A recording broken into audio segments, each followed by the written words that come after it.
Hi, it's Cambria. And it may be McKenna. Yes, McKenna from McKenna's Farm. Maybe. Today, yes, we're going to show you how to make strawberry cheesecake ice cream, which I found delicious. I had it in Italy for the first time, and I had to try to make it at home. It's got cream cheese, organic sugar, eggs. It has a lot of stuff in it. Yes, it's very labor intensive, but yeah, which means it's very hard to make. Mm-hmm. I'm just making it longer.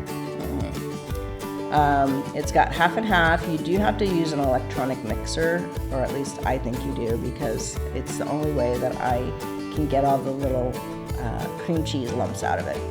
You want to blend it till it's nice and smooth, which sometimes takes a while. And then we do butter on the pan, because it's very important to do butter.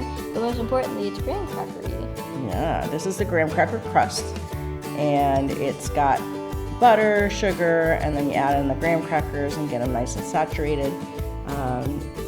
Gives it that nice sweet and salty taste. So you cook that. It obviously needs to cool before you put it into the ice cream, because otherwise it'll melt the ice cream. Second part Strawberries. is the strawberries and strawberry cheesecake. Again, a lot of sugar. You put a lot of sugar in the strawberries because, well, sugar and strawberries are really yummy. yeah. And lemon.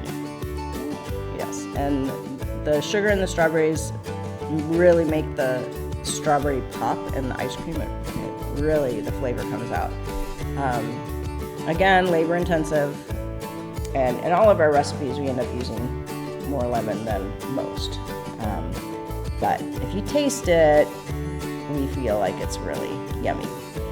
This part takes a long time. Ideally, this needs to sit overnight. So you shake it up. Or you rock out. Or what? Rock out. Rock out, okay.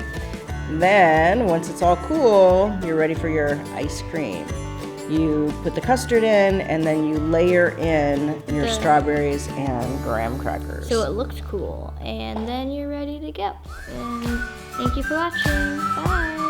Bye, see you next time.